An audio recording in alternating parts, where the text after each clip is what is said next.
Clair Obscur Expedition 33 doesn't ease you in gently. From the very first scene, you're dropped into a world that feels both haunting and beautiful, but also deeply confusing. There's almost no exposition, no hand-holding, just cryptic visuals, urgent dialogue, and a sense that something is very, very wrong. So here's the simplified version of what's actually going on. In this world, your lifespan isn't determined by nature or chance, it's controlled by a mysterious figure known as the Paintress. Once a year, she awakens and paints a number on her monolith. That number sets the maximum age a person can reach, and with each passing year, it drops by 1. By the time the game begins, the number is 33. No one knows why she does it. No one knows how to stop her. But instead of waiting for extinction, a desperate expedition sets sail to confront her before time runs out. Most of the people on that journey, they're 32. They only have a year left. Now, while the game throws all this at you with little explanation, the prologue actually hides a lot of key details that help make sense of the world, if you're paying close attention. Today, we're breaking down 5 of those details to help you get a better grasp of what's really going on, and to show why this prologue is nothing short of a masterclass in storytelling. Let's start at the emotional core of the prologue, the quiet, bittersweet reunion between Sophie and Gustave. The game opens with an unusual quest: deliver a rose to your ex-lover. There's no explanation for this sudden gesture of affection, other than the word Gommage being thrown around, a French term that translates to erasure. It's a poetic way of saying someone's about to vanish. As you walk with Sophie toward the harbor, it becomes clear that despite being apart for years, she and Gustave still care deeply for each other. Which raises the question, in a world where people only live until their early 30s, why did they split up 4 years ago? The answer is never handed to you, but it's there, tucked into quiet conversations and passing dialogue. One of the key moments comes when Sophie speaks with a young mother named Marie, who is also marked for Gommage. Marie holds her child close, someone who will soon be left behind, and the two women have a quiet but tense disagreement about whether it's right to have children in a world that's fading away. Sophie shares her view. Bringing a child into such uncertainty feels unfair. She then mentions that this belief caused the end of a relationship with someone she once loved deeply.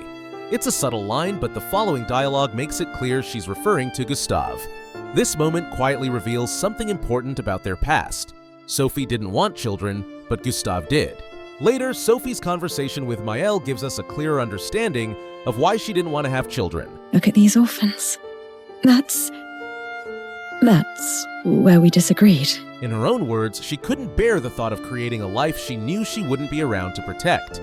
Meanwhile, Gustave is shown throughout the prologue to have a strong bond with children, especially his apprentices. His commitment to them reflects a longing for the family he couldn't have. In a quiet moment with Sophie, he shares how she helped him see that legacy isn't just about blood. It can live on through people, through purpose, and through the impact you leave behind. After their relationship ended, Gustave threw himself into the expedition, not just out of duty, but out of a desire to change the very system that made their love and future impossible. By confronting the Paintress, he's also confronting the force that cut short any hope of a family. In trying to break the cycle, he's reclaiming something personal, a reason to believe that the world could still offer more. Their story is full of restraint, maturity, and mutual respect. They never stop caring for one another, but their beliefs push them apart. And the fact that this emotional complexity is established within the first hour of the game shows just how thoughtfully Expedition 33 weaves its narrative. As Sophie makes her way to the harbor, she comes across her former sewing master, a man around her age also marked for Gommage. Although he has a son named Jules, he's arrived alone. The night before, they had argued. Jules wanted to join a future expedition, but his father couldn't support the idea. Now, with his end approaching, he's weighed down not by disagreement, but by the regret of how they parted. In a final act of reconciliation, he gives Gustave an expedition uniform, something he had stayed up sewing overnight. It's a quiet, emotional gesture meant to show support for his son, but there's a small, almost hidden detail about the uniform that's easy to overlook. One we'll return to later. At the expedition festival, Gustave meets Jules. Though still just a boy, he carries himself with determination. But when he receives the uniform, that confidence briefly crumbles. Jules is overwhelmed with guilt. He realizes how foolish the argument was, and the fact that his father, a blind man, had stayed up to make him this uniform fills him with sorrow and gratitude. It's a deeply human moment full of conflicting emotions. Jules ultimately returns the uniform to Gustave. His expedition is still years away, and he believes the uniform should be used now, by someone about to step into danger. It's a small act of selflessness wrapped in the quiet grief of a boy who wishes he had more time. And if you take a closer look at the uniform itself, you'll notice it's colored red and black. It may seem like a simple stylistic choice, but for some players it might stand out as a clever Easter egg. Gustave is voiced by Charlie Cox, best known for portraying Daredevil, a blind superhero who also wears red and black. Whether it's intentional or not, it's a fitting little nod tucked inside a deeply emotional scene. After the Gommage ceremony, you can have a conversation with a man who casually quizzes you on the history of the expeditions. But if you really stop and think about what he's saying, you can piece together a timeline for when the paintress began reducing humanity's lifespan, and what it means for the future. It all seems to trace back to a mysterious event called the Fracture, an unknown catastrophe that radically altered the world. In response, expeditions were formed to cross the sea and confront the paintress. According to the man, these expeditions started 67 years ago.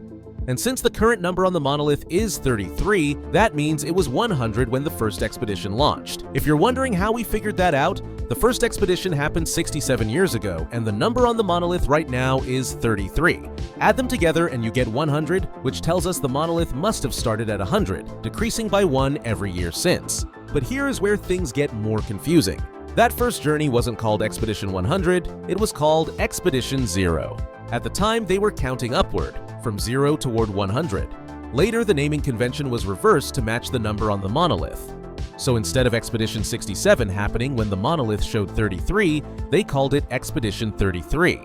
The number of the expedition became directly tied to the lifespan decreed that year. But this system only works while the number remains relatively high. Gustave later mentions that Maëlle, one of the children under his care, has 9 years until her expedition. That means by the time her final year arrives, the number will have dropped to 25, and her expedition would then be called Expedition 25. That raises an alarming question. How far can this go? At some point, perhaps around 18 or even sooner, it becomes ethically and logistically impossible to continue.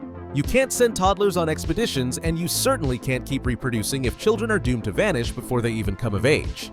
In a private conversation with her sister, Gustave speaks about preparing the last generation. It suggests that the people of Lumiere are quietly coming to terms with a terrible truth. They can't keep bringing children into a world that won't let them live long enough to grow up. It's a chilling thought, one that transforms a simple lore detail into something deeply human and heartbreaking. Before her erasure, Sophie comes across 2 children wearing peculiar Gestral masks. Their exchange is lighthearted and playful, talking about the Gestrals the way kids today might talk about Santa Claus. In their world, the Gestrals are mythical creatures children believe in, and as we later learn in the game, they actually did exist. At first glance, it just seems like innocent fun, 2 kids dressed up joking around in the face of a bleak world. But later, during the Gommage ceremony, those same children reappear. And suddenly, the masks take on a much deeper, more haunting meaning. These masks aren't decorative. They completely block the wearer's vision. There are no eye holes. In other words, they're designed not to see. In that context, the masks become more than costumes. They're a form of psychological escape. A child's way of shielding themselves from the unbearable reality around them. The disappearance of loved ones, the looming shadow of the paintress, and the knowledge that everyone they know is slowly vanishing. By covering their faces entirely, they aren't just pretending. They're actively choosing not to witness the horror unfolding around them. During the prologue, you'll hear terms like Pictos, Chroma, and Lumina converter tossed around, but without any clear explanation. It's easy to dismiss them as abstract sci-fi jargon, but if you pay attention and understand a bit about art, you'll realize these terms are deeply tied to the game's central theme, painting.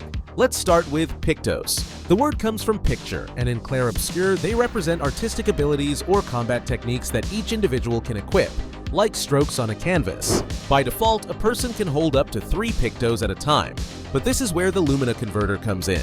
In French, Lumina means light, and here it's used in the context of painting and illumination, just like how light transforms a blank canvas into something vivid. The Lumina converter is a technological tool that lets people channel this concept of light, not as energy, but as a way to expand the limits of what their painting can express. In gameplay terms, it allows characters to equip more than 3 Pictos, unlocking new layers of combat expression. But to activate the converter, they need Chroma. Chroma is another term from the world of painting. It refers to the intensity or purity of a color. In the game, chroma particles are collected from defeated Nevrons, the monstrous enemies scattered throughout the world.